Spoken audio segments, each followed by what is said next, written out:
Leicester and United take a hit to their title challenge while City keep pumping. Liverpool finally scored goals and have won two on the trot. Spurs' form has gone south, losing their last 2 games. More worryingly for Spurs, maybe their impending visit from Thomas Tuchel and Chelsea. Will Tuchel make it 2 in a row for the Blues? And Arsenal's unbeaten run came to an end today, succumbing to 2 red cards against Wolves. This is Red Card Radio. Good morning, good evening, good afternoon, whenever you're hearing this from. Thanks for tuning in. Red Card Radio is a weekly look at the Premier League from 4 friends who support different clubs. Red Card Radio hopes to tell and opine on the major story threads of the Premier League with a more specific focus on the clubs we support. My name is James, and I'm joined weekly by my 3 good friends, Tamzid, Brad, and Sean. I support Arsenal. Tamzid is a lifelong Liverpool supporter.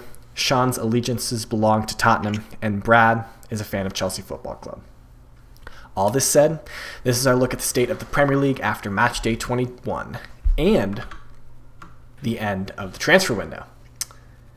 Because the transfer window's closed, boys. But before we start talking about that, let me pull up the league table so we can have a quick rundown on that.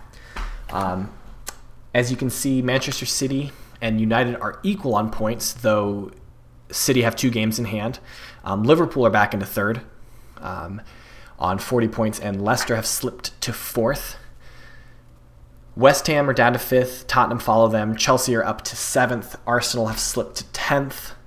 If we travel down to the bottom half of the table, Newcastle and Brighton are both just outside the relegation zone, with Fulham, West Brom, and Sheffield pulling up the end of the table. But how are we doing, boys? How's everyone feeling today now that the transfer window is closed and our teams are set for the rest of the year? There was a transfer window? Well, I mean, not for Spurs. Not for yeah, so I didn't even realize it was open. How does how is the Tottenham camp doing these days, Sean? Not good. I love that response. I need to refresh here because my clicks aren't doing anything. So, still not. All right, cool, fantastic. So, the last game we played was a win. What is what I'm seeing? Well, what about the transfer window specifically? Like, you guys didn't do anything, and now, like Jose was saying at the beginning of the season in the summer, that you guys needed a second striker, and didn't get a second striker in the summer, didn't get a second striker in January, and now glass ankles Harry Kane has injured himself, and we got everybody's boy Gary, who's going to be leading the line for you guys. What's going on there?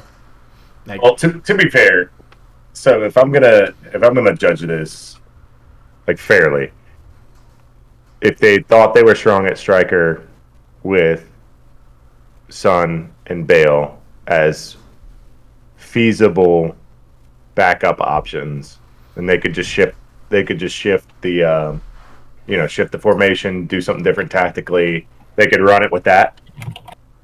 He only got injured on the weekend. So They only had a couple days to scramble to do anything. So, to be fair, if I'm going to be fair to them, I'll say that first to preface. We need a fucking backup striker. like, what are we doing? So, we've known this for 2 transfer seasons. I might cut, I think. No, you're good. But I'm going to keep talking just in case it's going well. You're good. We need a strike. We need somebody to come in. Even if it's whatever year old Lorente, like, let's get somebody in here.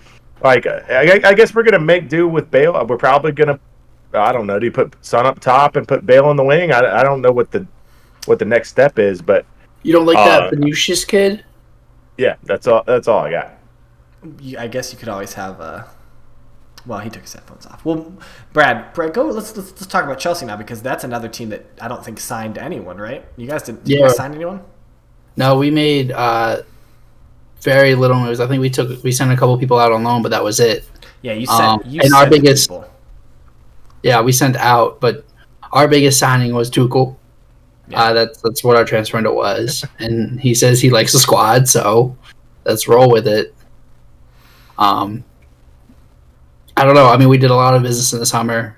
Yeah. We've already talked about that at length, and getting them like baked into it. So I think I mostly agree with Tuchel that there's not really a position that we would need in January. Just need to time and focus. So yes, I'm happy. Happy that nothing happened, but got rid of some of the players on the books. Fair enough. I think that's fair. Tamzid, are Liverpool fans happy that you guys got some center backs finally?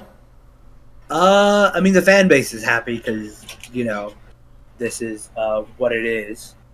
But because we got 2 center backs, but this is a PR signing. Like both of these are PR signings. Like this isn't gonna help our problem. This isn't realistically anything. Like you're telling me, some 25-year-old who's never played Premier League game in his entire life, and some 20-year-old center back from a bottom-feeding Bundesliga club is gonna come here and help our title challenge. Like no, this is done because everybody was really mad at Fenway Sports Group, and we just decided that they were like, "Oh, well, here you go. You wanted some defenders, we got you some defenders." Like, what is the difference between playing Ben Davies, who's 25 and has never played at a club bigger than Preston, and just playing Nat Phillips? If anything, Nat Phillips has played actual Premier League games. Like, This is a PR. These are both PR signings. They're here, so we shut the fuck up. Go ahead, Brad. But would you? So I guess would you rather have Henderson at center back or in the midfield and have somebody like Davies in the center in the line? What do you mean? Would you rather have? We're 100% gonna have Henderson Fabinho center back pairing. Our schedule till March is we play Brighton tomorrow. Neither of the center backs are gonna play tomorrow because they just got here. Correct. We play City on the weekend, on Saturday. Then we play Leicester away. Then we play Red Bull Salzburg. Then we play Everton away. Where are these center backs going to play? Maybe against Everton. Yeah, probably by that. So you're telling me we're going to put a whole new center back pairing against Everton Football Club in the Merseyside derby? I don't necessarily think that you will pair them together against. I mean, yeah, I hadn't thought about it that way with the cat from Preston. Like the only good thing that happened with the guy from Preston is that if you look up Ben Davies on Google, he's the name that comes up now, and not the Spurs player who's been playing Premier League football for 7 years. Oh, which is the third W Liverpool have over Spurs this year. That's really good. That's not nice. So, hey Sean, I got a question. So, how do you feel about Dele still being on the bench and Danny Rose still being on the books? It's like, why don't so if he's not playing, why are you not loaning him out so he at least gets game time? Because I feel like that's just a bad investment, which isn't something Levy would want to do. Mixed. I'm glad you asked about both because I've mixed. If in my heart of hearts, I don't think either, and this may be the fandom coming out, I don't think either one of them are done. I just don't think they're engaged or don't want to be engaged. So, but if I had to pick one to be more done with Mourinho's Tottenham, it's Rose. Like, I don't think he sees the field again. Yeah. So yeah, Ali, I think can come around, and he has the talent there. I think it's a motivation thing. The talent's there. He always had the talent. Well, playing for Mourinho is different. It seems like he's going to get some minutes though coming up, especially with Harry Kane injured. Like, I don't see how he's not like the 70th minute sub, right? Like, yeah, I don't see how he doesn't get game time.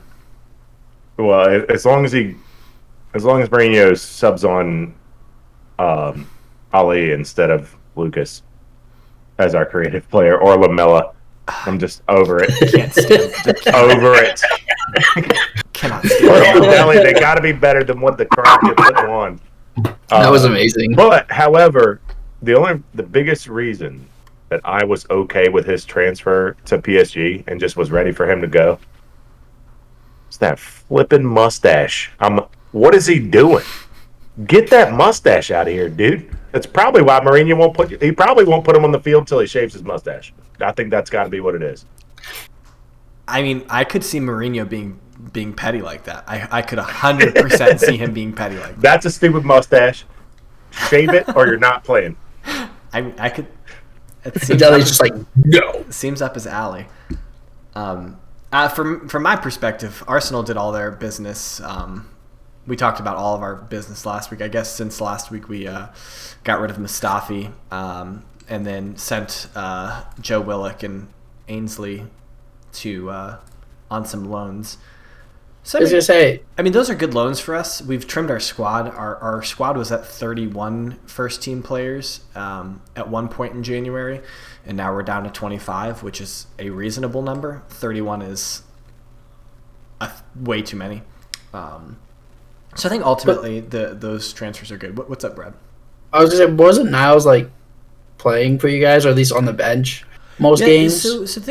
Why? The thing about Ainsley is it seems like it's maybe a motivation thing as well, because Arteta played him in the FA Cup final. He played him in the Community Shield.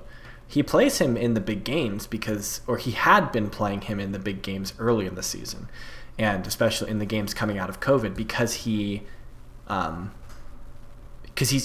good.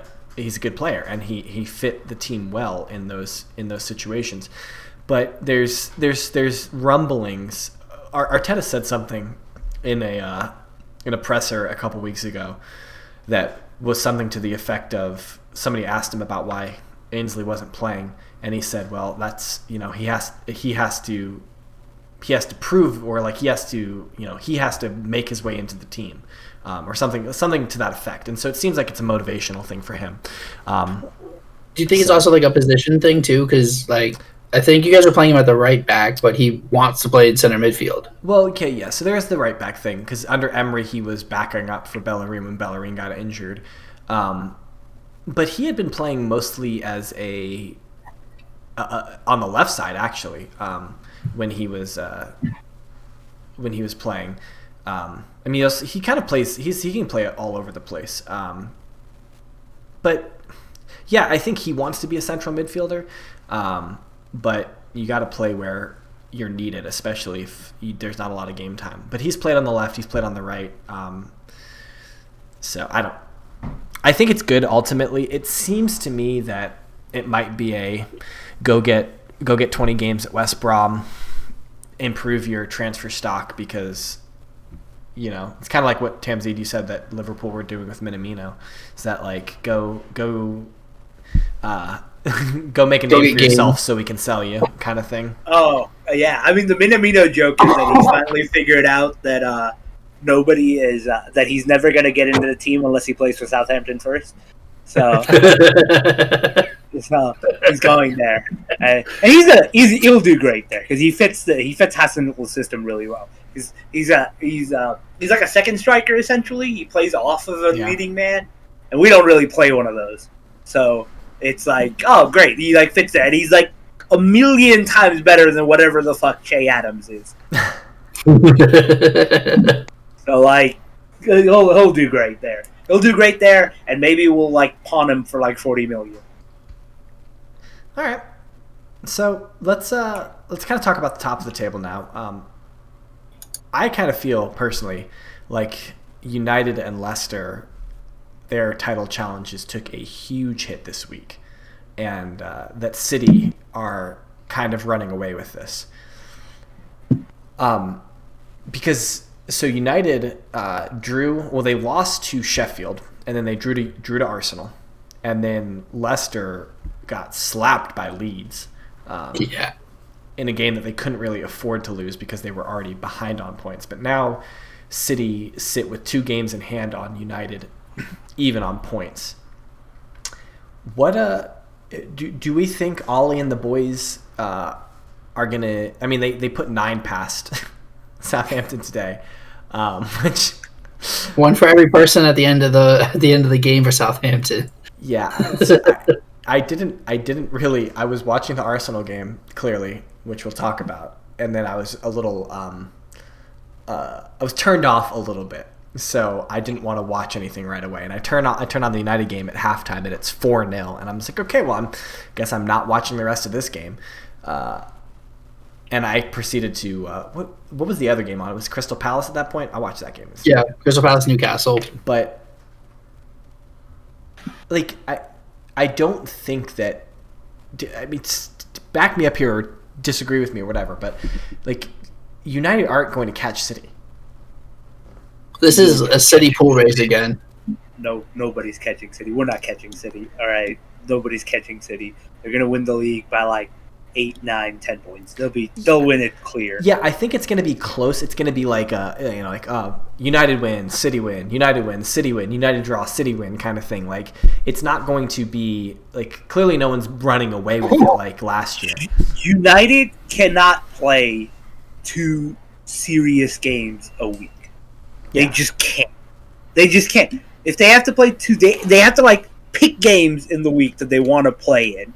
Right? Yeah. Like, their last week, they played Liverpool in the FA Cup, which they won, and then promptly got battered by Sheffield. Yep. And got beaten by, and then tied Arsenal right after. Yeah, like 0-0 tied Arsenal.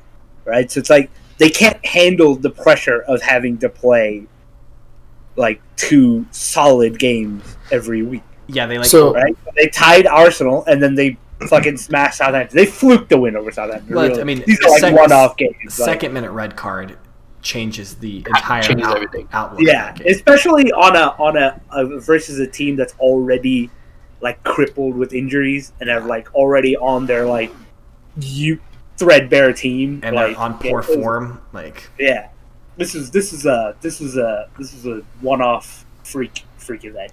Yeah. What I would say to counter that is, so City are going to get the points tomorrow. They play Burnley. They're going to get that. Then they have Liverpool on the weekend. They have FA Cup midweek. I'm assuming they're going to try to win that because we're already to 5th round. Or at least, they're at least going to play probably, 60% of their normal lineup. Who do they play? They're playing Swansea. They're playing a championship club, Swansea. They're 100% going to win that game. Well, yeah, but they're not going to play 11 backups. There's going to be some first-team players in there. They might play 8 or 9. Yeah, they might play 8 or 9. Yeah. Well, the thing about it, I forget which game, and I'm going to let you finish, Sean. But like, someone tweeted about their bench after it was one of their last few games, and like they had like £300 million worth of players on the bench. So the drop off's not going to be immense. But yeah, like City's B team is like Bernardo Silva and Gabriel Jesus. And exactly. Well, sure. But still, so then they have that midweek. Then they go Tottenham at home on the weekend. They go Arsenal away midweek, which may be midweek. Let me do the math. No, that's a week. So you get a week off. Arsenal on the weekend because it doesn't say the day for whatever reason. Then you've got Champions League midweek. Somewhere. Yeah. You've got Champions League midweek. You've got West Ham weekend. You've got Man United week. And then I'm trying to do the math because it stopped saying the day of. Yeah, it stopped saying the day of the week. So I'm trying to do the math here. All right, it's clear I can't do math. All right. Hashtag Sean math. Hashtag Sean. Are you going to predict out to the end of February, or are you just going to go all the way to the end of the season? No, I'm just saying they have a tough run here. He's looking at every game and he's like, well, they win that. Well, I guess they win that one too. Yeah, and they win that. No, but he's trying to find like a hole where they might lose.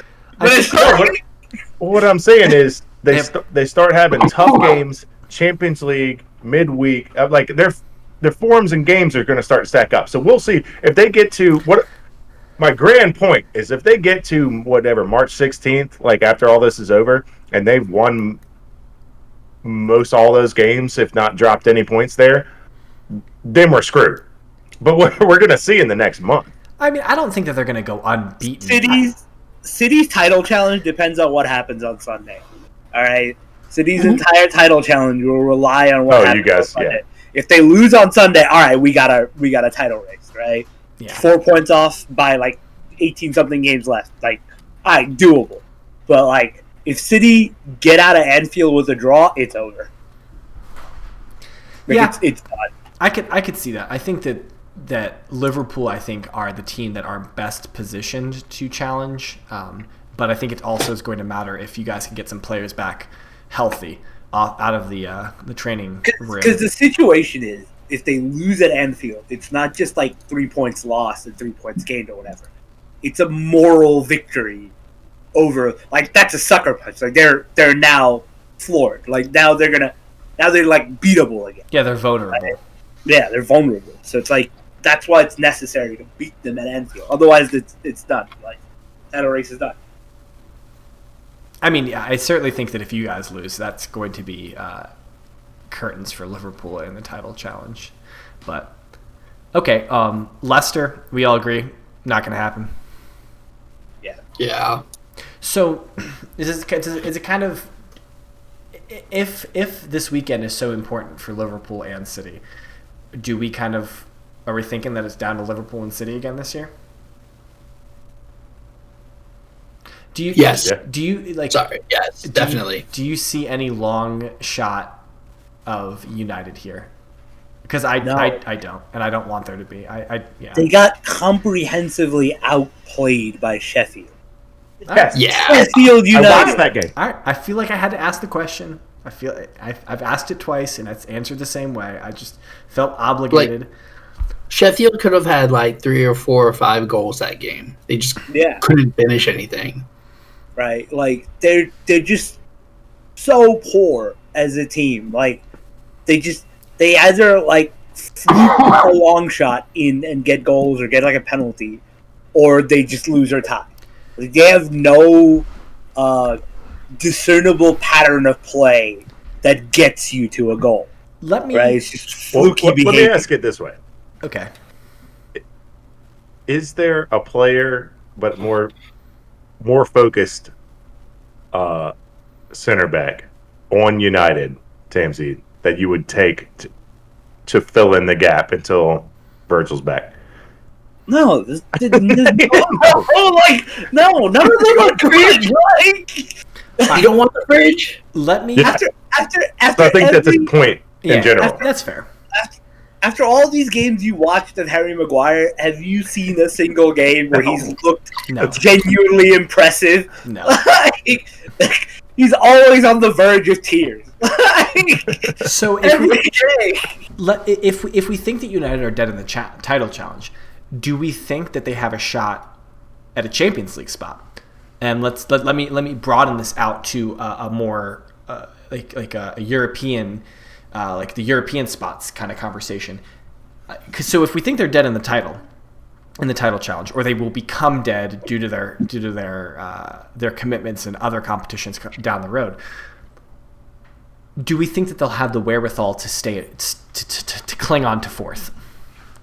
Yeah, I think they'll end up making fourth. I think they could cling on to fourth. Yeah, Probably. Yeah, I think they'll cling on to fourth. But it's just like because the teams that are like.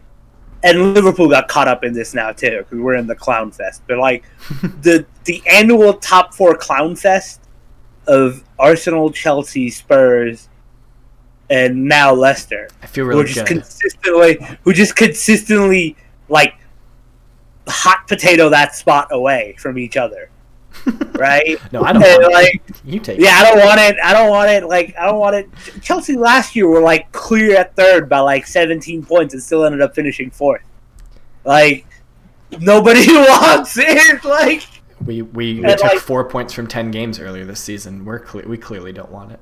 Yeah, like hot potato out and like so. Yeah, I can definitely see United winning the hot potato race and just clinging to it somehow at the end. Yeah, well, especially, I mean, granted, they're a game ahead than everybody except Arsenal.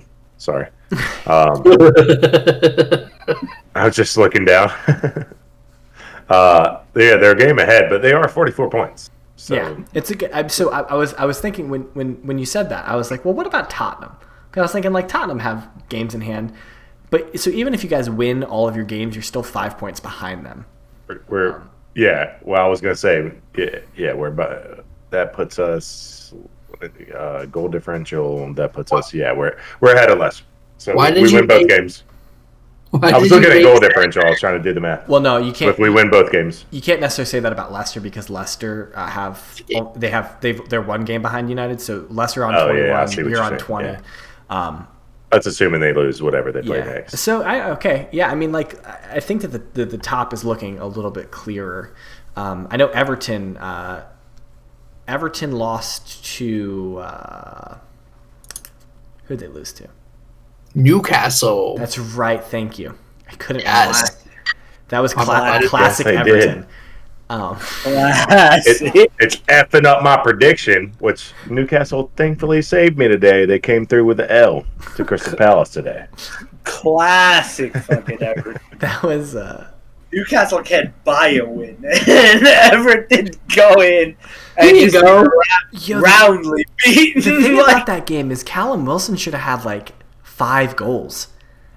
Like when you watched it, like he missed 2 or 3 sitters. Like he was 1-on-1 and just put it wide, doesn't test the keeper, and then he scores this worldy heady. Like his header was phenomenal off the corner,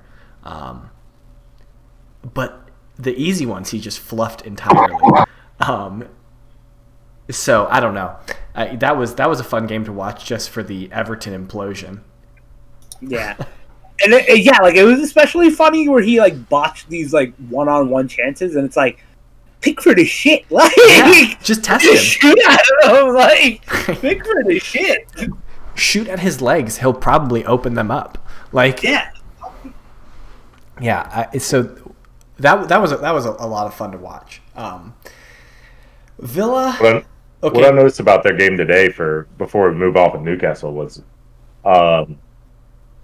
Andy Carroll came on at like the 83rd, 82nd.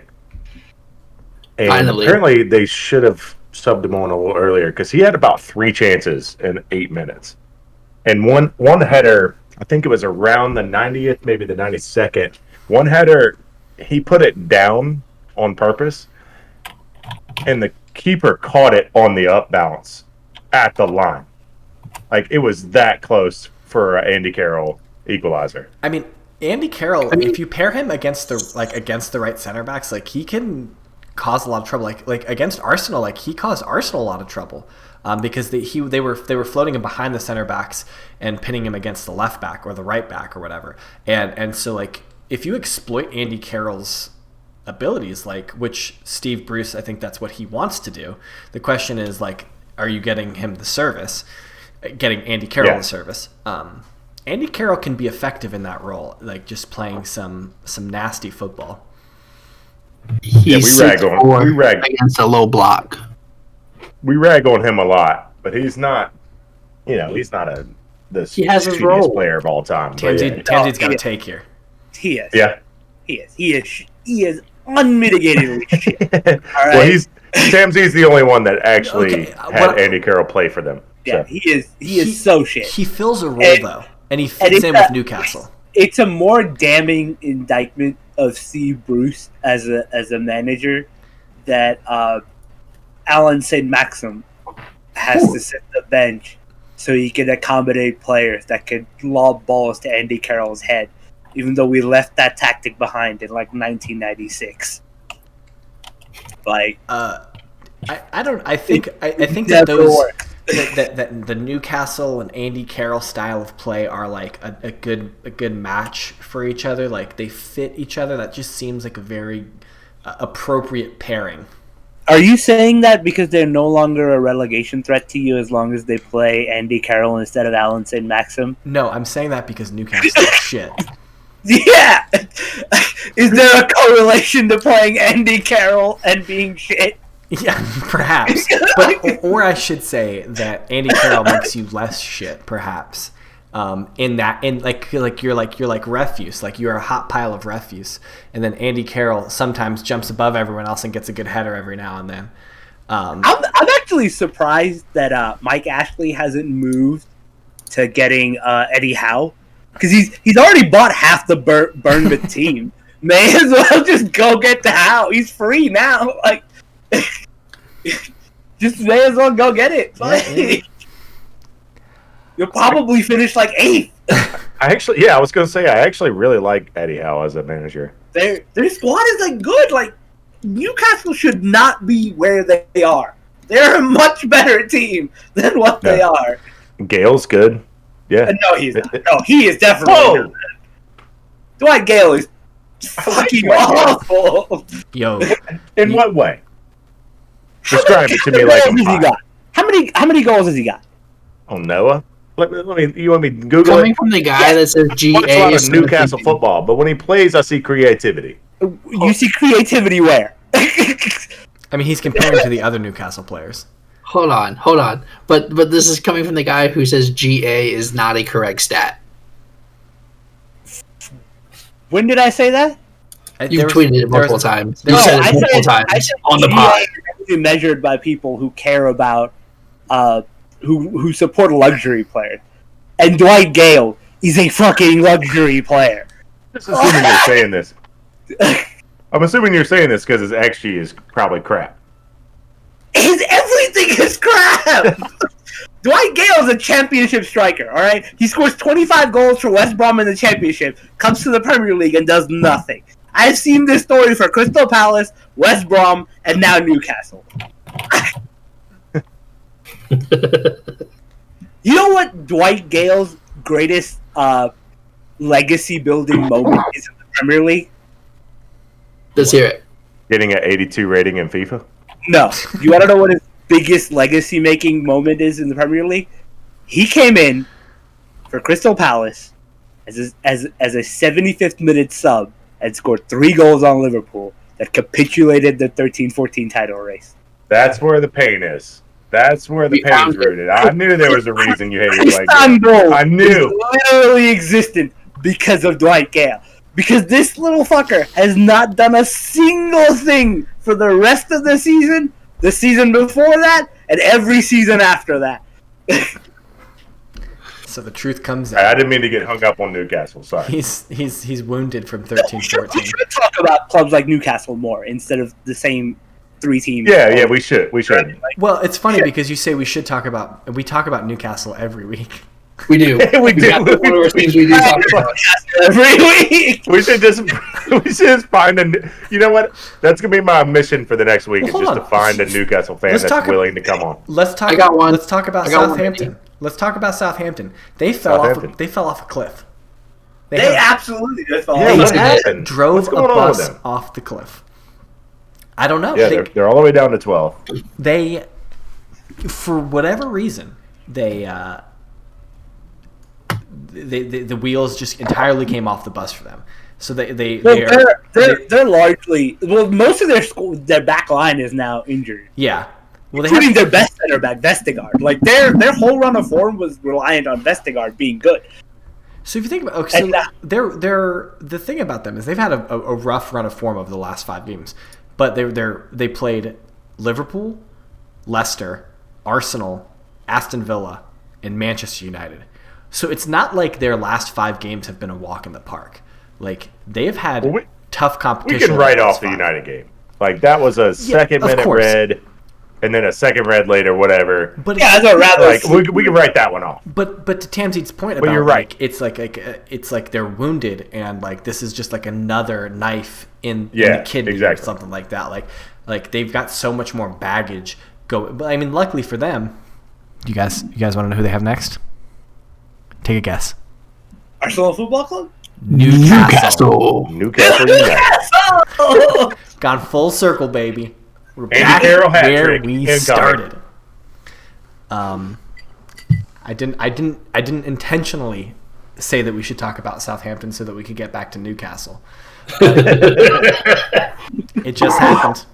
This is we're going to reach a point where if we talk about Newcastle enough, we're just going to get sponsored by the beer, and we're just going to have to drink brown ales the entire time. Actually, I do enjoy that beer. It's a good beer. I do enjoy a good Newcastle. We're not sponsored, by the way. Not sponsored right now. But in case somebody is listening, yes, I do love Newcastle brown ale. You come on, give us a info.redcardradio@gmail.com. Send us an email.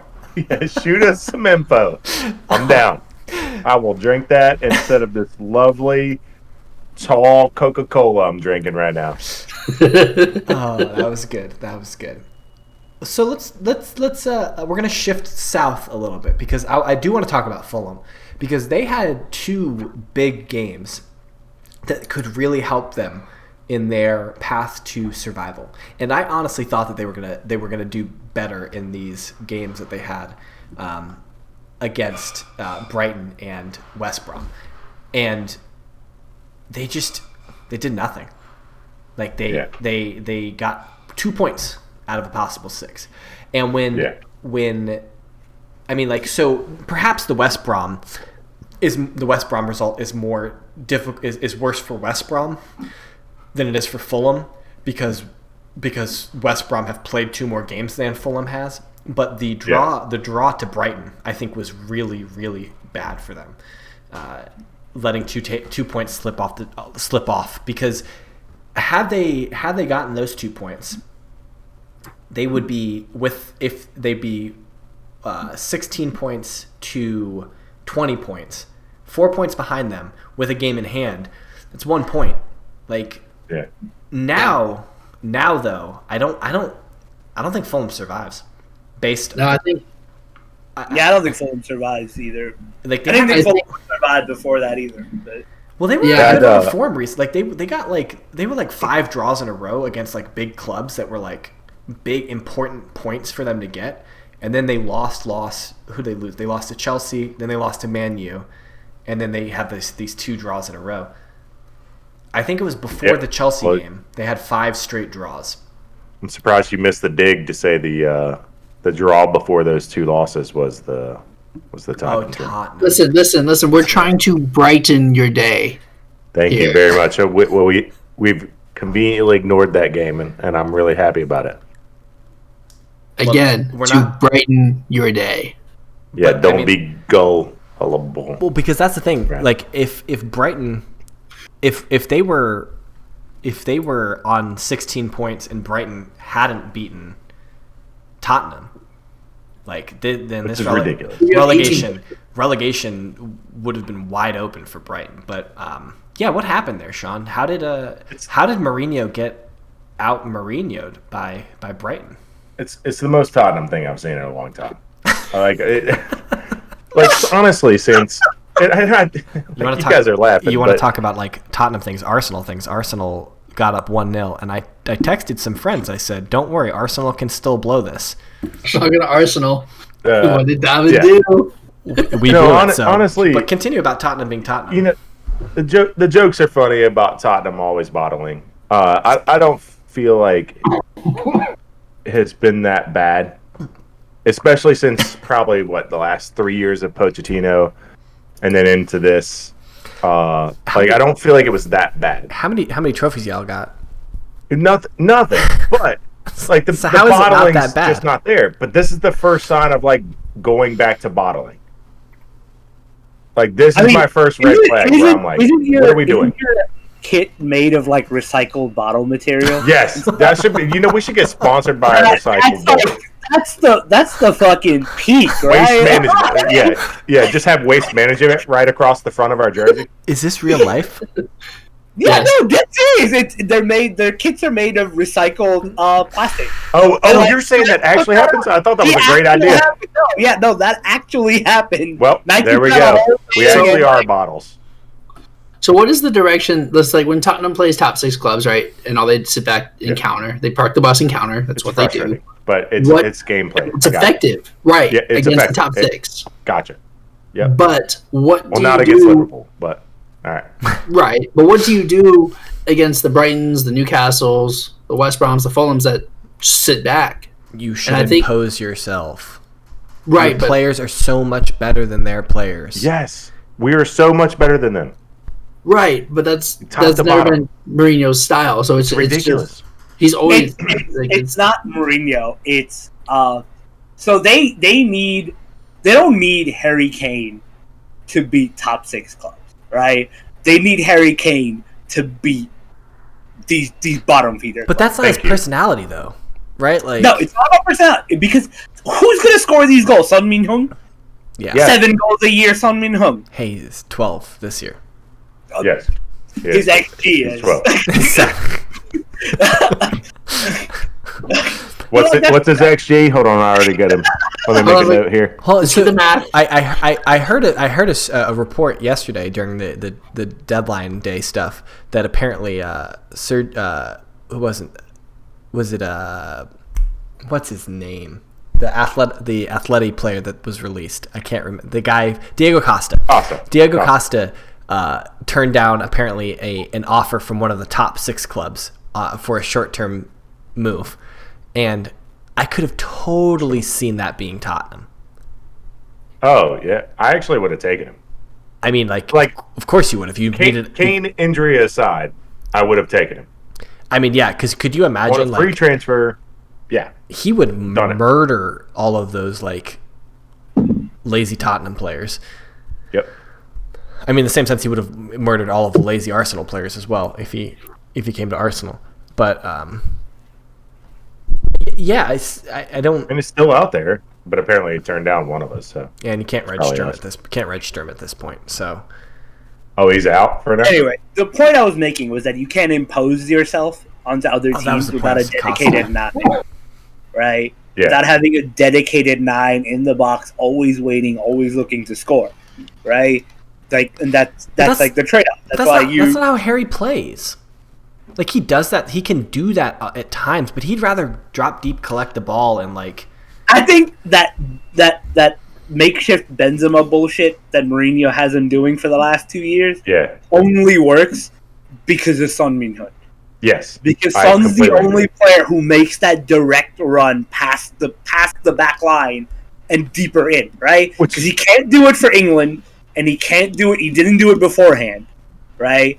And so, and you can visibly see him get better once he's playing with Son. Because when Mourinho first came in and tried to get him to do that Lewandowski shit where he has to play with his back to goal and link play and all that, he looked horrible, and Spurs looked horrible. He can back to goal. He's just not good at it. He's just not good at it. Yeah, and he so can do it. It's just better if you play to his like strengths and be a pure goal scorer. Exactly. Go score 40 goals a season. Like, not everybody needs Didier Drogba. Yeah. I think Jose needs Didier Drogba. Which is why I was so excited about the Bale coming in. Because the Bale, I don't know. He hasn't played. I actually just paused because I forgot if it was a transfer or a loan. Because I think it's a loan. It's a loan. Yeah. Oh. But you guys, that's why I'm so excited about that, because I was like, oh, great, we can have somebody else to make runs. But it just hasn't materialized. Just not at all. I guess he found the golfing. Oh yeah, he found the golf courses. I was gonna say, like, even in the winter, man, this man must be hitting the links. Come on, he is back to the training ground. The vibes. But honestly, like, jokes aside, like, I was really excited. Like, great, now we have 2 people to make runs, because Lucas can't do it. Lucas Moura can't do it from his. He usually sits a little deeper. He doesn't make runs normally like that unless he has the ball at his feet. So it's not going to be him. He will make the runs. He's just not normally up that far. Yeah. Like Son is. But anyways. All right. Let's look forward a little bit. Talk about we're kind of in the midst of, I guess, midweek matches. So games that we still have coming up tomorrow. Villa and West Ham. Leeds and Everton, Spurs and Chelsea, which is I think the big game. And then we have Leicester and Fulham. That kind of feels like a trap game for Leicester, but I also think they're going to put about 100 past Fulham. Are we casually going over Arsenal Football Club this week? Oh, he's trying to. I mean, he was trying to slide on past there. We can talk about Arsenal Football Club if you want. Who did Arsenal Football Club play on the weekend? We played United. No, not this upcoming weekend. Oh, they play Villa. We play Villa. Oh, Villa. Oh, great. So it's even better. Yeah. So, James, what do you want? Yeah, to talk to me. I think so. So you asked this question in the group chat. I don't think we asked it on here.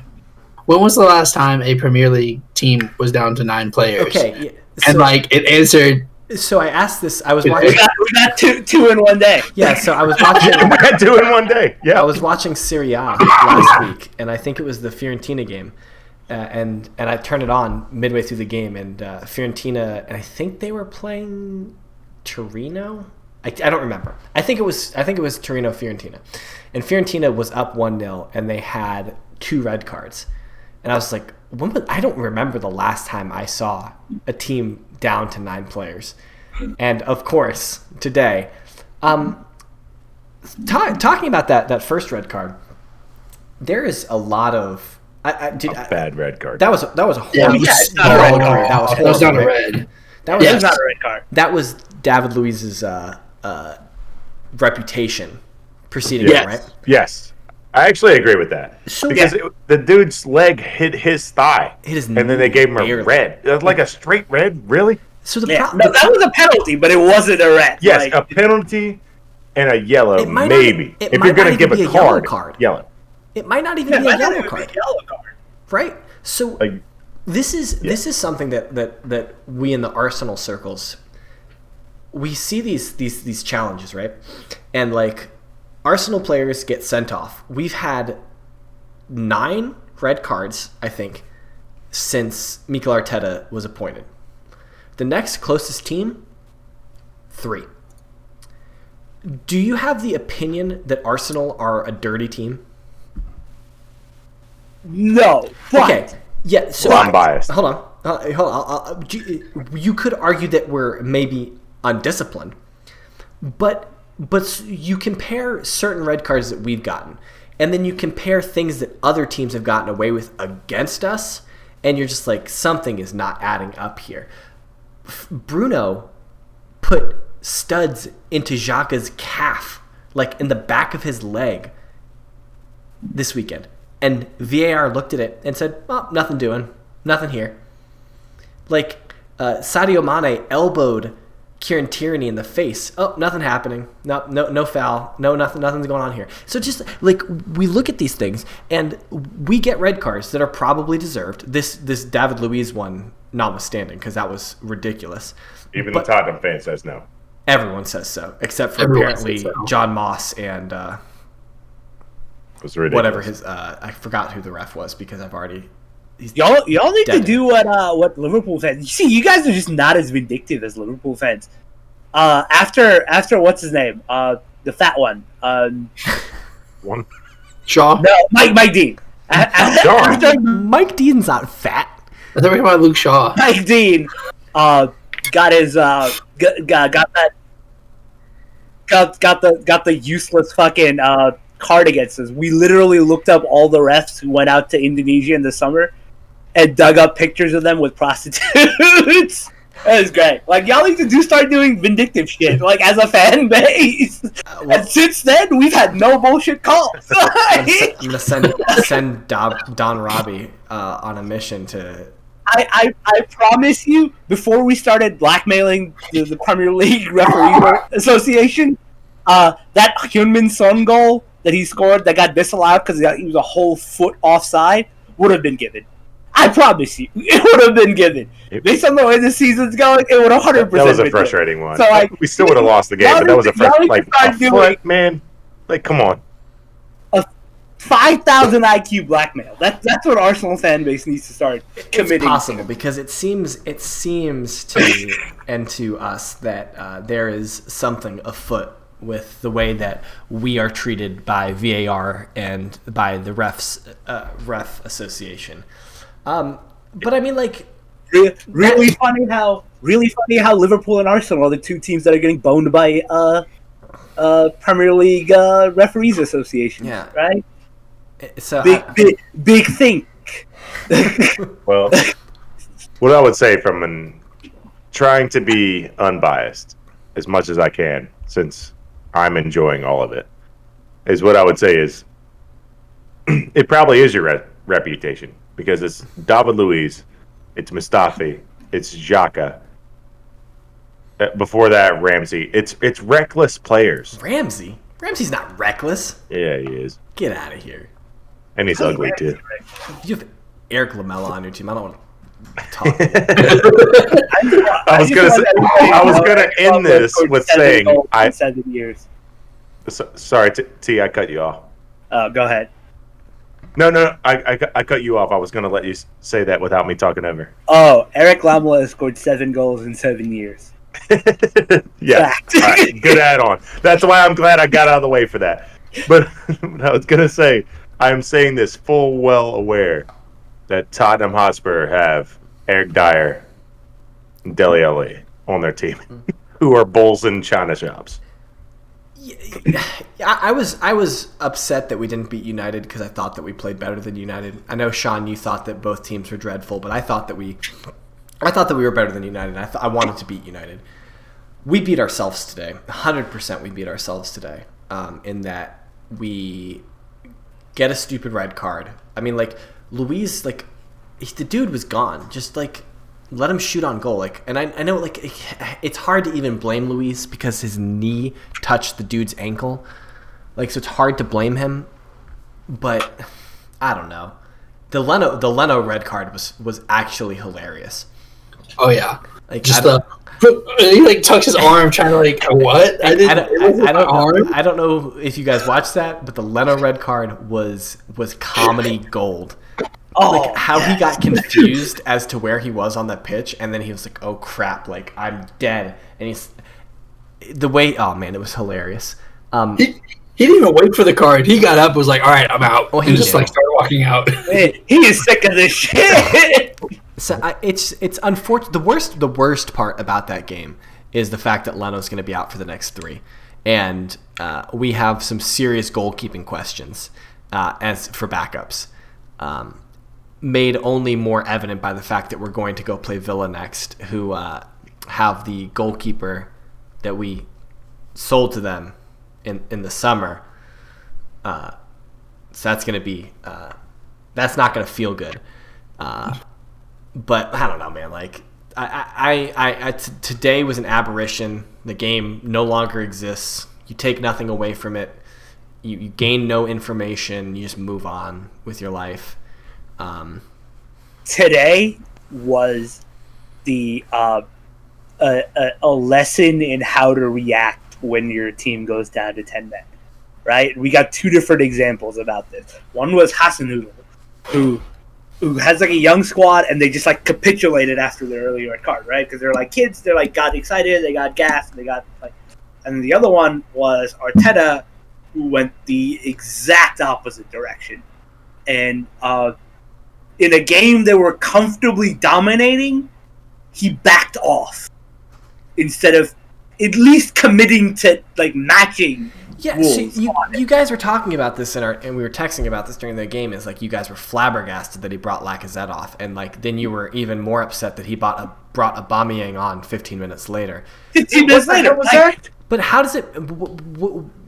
How is it any different if he takes Pepe off for Gabriel? No, he takes off Emil Smith Rowe. The number 10 is the most luxurious position to be in because you don't have to do shit. I understand that, but he is maybe next to Saka our most creative player. You're playing on the counter. You're down to 10 men. It's not like you're going to be bullying the ball all day. You need to find the pass. Like I don't know. I Laka. Clearly, he's. I don't understand this outrage here. Like I think it's unwarranted.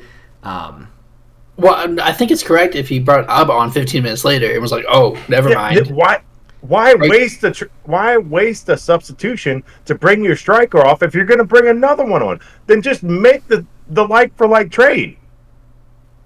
The idea was the first problem was that Wolves are already a team low in confidence, right? And secondly, Wolves don't have a central striker. They play Pundits and fucking Adama Traore up front. Right? Yeah, like, Jimenez is out. Do anything. Yeah, they're not going to... Who are you in the box with 2 center backs that have nobody to mark? Neto? Yeah, like Pedro Neto is going to bomb through. Are you Chelsea Football Club and just get ruined by fucking Pedro Neto? I don't... Everything got thrown to crap when we let them score the second goal 2 minutes into the second half by not closing down. the player. Like that was right. And the worst part was he kept extra midfielders on, right? Yeah. Like he took his striker off to put in so that his midfield three stays the same. And And no yet one the closed him DM down. takes a shot from 35 yards. Yeah. So Which is proof that number 10s don't do shit. That's why they're getting phased out of the game. yeah, it was. We move on. We continue. It doesn't matter. Yeah. we keep rolling. I mean, there's nothing you can do about it. Like you just think about it and you're like, that was a crap game, and we forget about it. Y'all know that Wolverine meme where he's looking at a picture Yeah. and it's like he's like remembering, and that's like James looking at Mustafi and Yeah. Socrates center back pairing, and he's like, Never in my life, bro. It's Silvestre and Senderos. That's who's on the picture for yes. me. All right. So what do we got on the weekend? So, well, we got a couple midweek games. Spurs-Chelsea is going to be a good game, maybe. Actually, it might not be a good game. That might. I'm be very interested to see what that game is with Tuchel versus Jose. Like, is it going to be low block Chelsea possession all game? I mean, that's what the pattern says. Yes. I think that's what it is. Even I if think it was Yeah. Frank Lampard Chelsea, that's what it was going to be. Right. I think it's going to be very interesting because this will be Tuchel's like real first test in the Prem. So if I'm it's excited. that, we I don't lose, know. right? I mean, I don't know. I don't think we win that. I It's think gonna- I think it's going to be like a 0-0 kind of situation. Yeah, I feel like it's gonna be a draw, a really close knit draw. But then this weekend, the two I think really interesting games are United and Everton, and clearly Liverpool and City coming up this weekend. Other kind of interesting games: Villa take on Arsenal, and Burnley play Brighton in a interesting relegation 6-pointer. Maybe that should be the game you watch if you can only watch one game this weekend. Is Burnley hosting Brighton? Please don't watch Burnley versus Brighton if that's the only game you can watch. I don't know. I think that might be an interesting game. Like It is It's not going to be. an interesting game. That's gonna be a game that's gonna turn them away from the sport forever. two drunk guys just fighting outside the pub. Like that's what that game's gonna be. Yeah, you watch that every time. You watch might that- even pull out your phone and record. Yeah, you watch the bum fight whenever you can. This is gonna be the worst fucking game of football. Burnley have no intention of playing, and Brighton are shit. Like, Okay, well, I mean, you're gonna try to. I think if you remove Liverpool City, I think the game of the weekend's Villa Arsenal. Dude, That's a big game for Is it? Arsenal. I would say Yeah. yes, but Villa Arsenal is a much more interesting game. If you could find one game to watch, like, Yes, and you're not because- interested in high quality ball. so Villa have been I would- inconsistent recently, but they're still sitting ninth. Arsenal are still behind them, and they're charging. Like, this could be like the make or break moment for the charge to the top six. Yeah, and it's like interesting to watch Villa play against bigger teams, right? Yeah. Like, right, but without Leno in goal, is it still at the top of I think United Everton becomes a more interesting game. I mean, So they think definitely Villa- hurts. I think But- Villa is but- definitely like the top choice. I think Villa beat Arsenal without Leno in goal. I think Probably. James's extrapolated point is not just, and I know we make jokes, but not just that Leno's out, but you also now don't have David Luiz. no, it's not my extrapolated that's point. a mad positive for Arsenal. Is that net positive? I would say. It's a net. It's net It's a net positive. negative. No, hey, when he's not being an idiot, when he's not being sideshow Bob, he's a good defender. I think he's a serviceable defender, but I would much rather see Gabriel So, and Rob Holding play next to each basically- other. Sean's logic is when he's not being bad, he's good. Yes. Yes. But he is being bad. Yeah, I you don't know. you get the chance. I didn't think he was bad today. I think that was unfair. But Yes. we've To already I think covered it was that. bad. Luis has been playing well. He's been playing well, but I still think I would rather be watching Gabriel play next to Rob Holding. I agree. So yeah, but that's why like my vote. If you're only going to watch one game and it's not Liverpool City because that's the easy one, is United Everton. I think that's going to be much more interesting. I That's don't. the point I was trying to make. I think that game's going to be not good. Boring as shit. I think I might accidentally have plans during that Nil game. nil. It's That game. It's gonna be a snooze fest. I don't even want to watch it. It's gonna be two teams who do not want to win. All right, yeah, Brad. So that's your homework. That's your homework this weekend. You get to watch the United Everton. I'll be working. You watch it for us and let us know what happens. Yeah, I'll be working. Oh, record it, Brad. I want a full match detail report. Watch Everton just knock Man I United. feel like you could make a full match detail report and it would be about 5 lines. Bruno misses a pass. You could make it longer if you wanted to, but if you just wanted to actually get the important parts of the game, it would be about 5 lines. Paul Pogba falls down in the box. Penalty to United. Penalty. All right. Anything else? Anything else, guys, that you want to talk about? Yeah, so Liverpool changed their entire style over the last 2 games, and this has been the biggest breath of fresh air bullshit.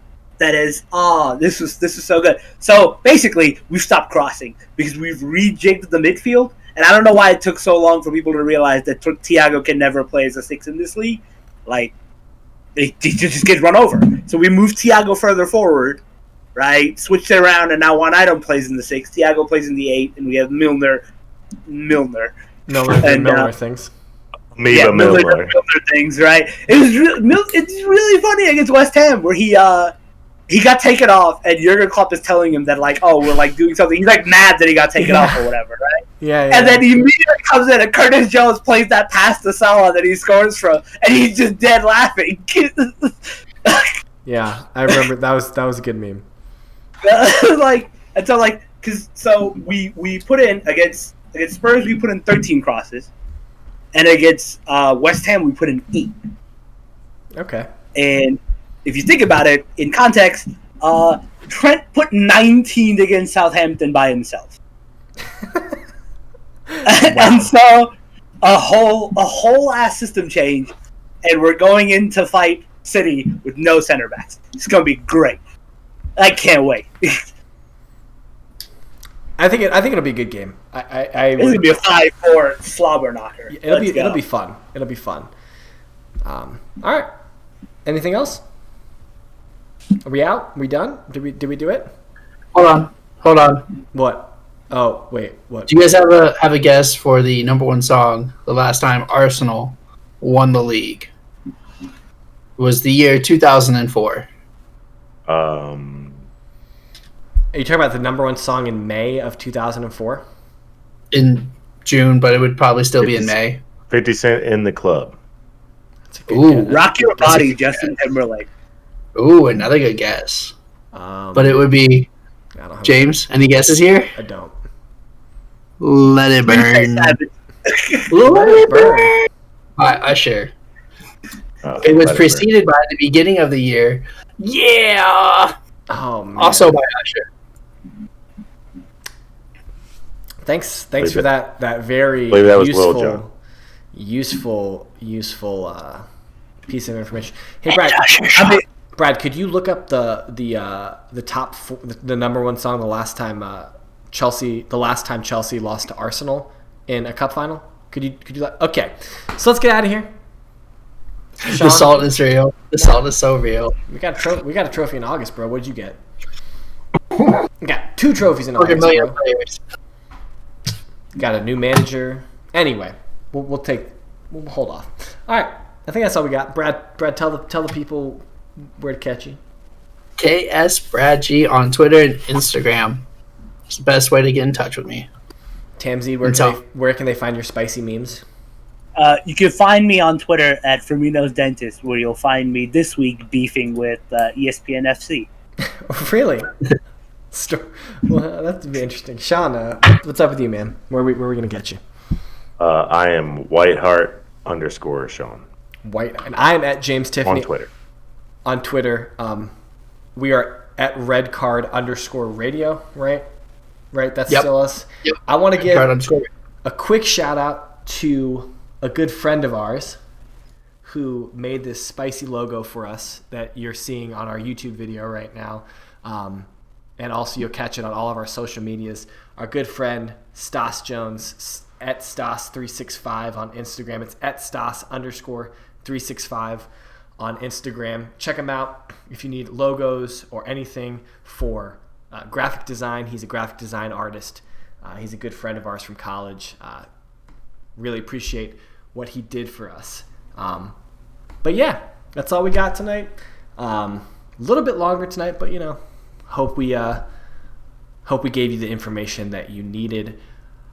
Until next time, this is Red Card Radio. We really appreciate it, guys. Have a good night.